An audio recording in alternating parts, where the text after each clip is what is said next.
So guys, maya maya kaya assemble na to si Black Mamba. Okay, makikita nyo na mamaya kung ano ang result nito. Ito na yung mga gamit niya dito. Yun, pinaganda lalo natin. Okay, powder coat na lahat yan. Powder coat yan. Naitim ko na lahat para magandang tignan, astig. Ito, naka powder coat din yan. Ito, naka PPF to siya. Kaya baka magtaka kayo bakit makintab. May plastic to siya. Ito guys, may plastic yan. Okay. Mamaya guys, ilalagay din natin to. Ano natin Denali na sound bomb compact horn nya.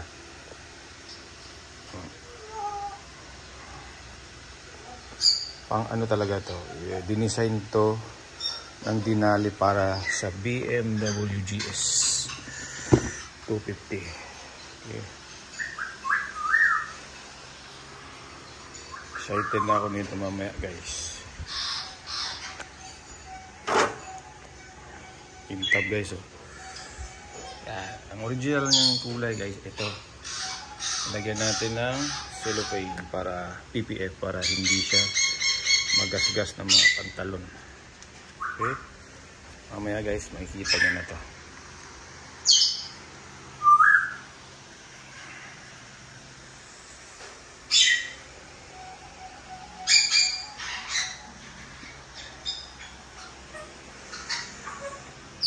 Ano guys, malapit na i-reveal si Black Mamba. Kaya maya pahinga muna guys, malapit na matapos guys. Hintayin natin mamaya maya.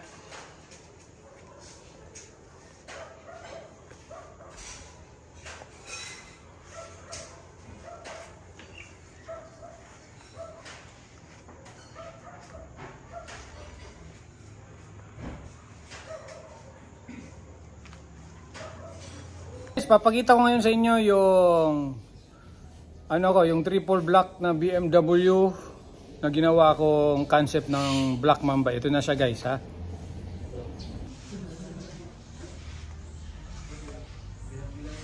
Yan guys. Okay. Thank you sa sponsor natin sa PPF, si Kent Works. Yan po. At sa Auto House. Siya po yung nagbigay ng PPF natin. Okay. Tapos ito po yung natin, yung helmet natin. Yung helmet natin is climb po yan. Ayan. Transition po ito.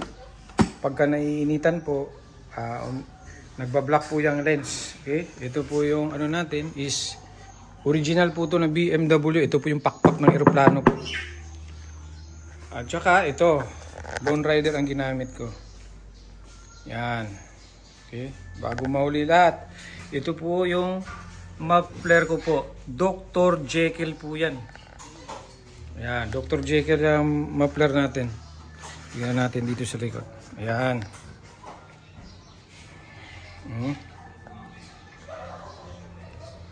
Tapos, ayan. Naka BMW Motorrad po. Ito po. Sponsor by Sir Manny Pacquiao. Okay? Ito pong motor na to, bili sa akin ni Sir Manny. Yan. Tapos ako na po gumastos po ng mga accessories. At saka ito po, ginawa ko lang, kasi 7 po yan. Bawal po yan eh. Kailangan nilagyan ko na lang ng sticker na rubber para maging 6 po siya. Yan po. Naka-carbon fiber po tayo. Kasi yung concept natin is Black Mamba, di parang balat ng ahas po. Yan. Comment po kayo kung ano pong masasabi nyo, kasi dito nakikita ko lang po ito sa YouTube, sa TikTok, sa Facebook. Ngayon, nasa harapan ko na mismo po. Yan. Paiilawin natin yan maya maya para makita nyo rin po. At saka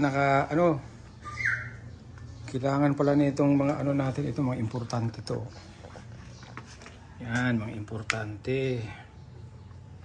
Yan, tapos nakatornado po tayo. Yan, may mga protection po yan. Lalo na po ito. Kasi pag basa ang daan, hindi po tayo madudumihan yung pantalon natin at sapatos natin. Tsaka, ayan po. Meron din po tayong charger. Ito po yung charger natin. I-charge ko maya maya yan. Kasi nagamit ko yung ilaw eh. Ayan. Yan po. Ano pong masasabi nyo? Comment po kayo kung nagustuhan nyo po ba yung setup ng motor ko. Ayan. Black Mamba ang tawag ko po dyan. Yung kay Sir Manny din ganito, gagawin ko pong Black Panther. Meron din kasi siyang BMW na triple black. So papagandahin po natin yun. Okay. At saka ito po, paanoin natin po. Pa-start natin para malaman natin yung tunog. Hindi pa po yan siya hindi pa po ito naka-full. Ano ito? Full. Pag nito yung kompletong set ng Dr. Jekyll po. Full exhaust niya po. Ito po. Kaya baka mahulog to. Para marinig nyo po at yung ilaw para makita nyo rin. Okay.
Lalong-lalo na po kung mag-full exhaust natin.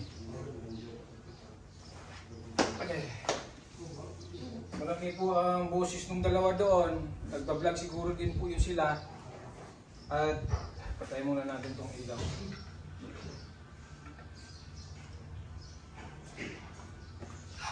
Okay na. Comment lang po kayo kung anong masasabi nyo sa pag-set up ko po ng aking triple black. Okay? Maraming salamat po sa mga viewers natin at sa sponsor natin, kay Kent Works sa PPF, lalo na sa Auto House, pagbigyan niya ng PPF, kay Sir Manny, maraming salamat po sa motor, nagbigay niyo po. At kay Jay, BMW Davao, thank you po. Climb, maraming salamat sa sponsor. Tapos.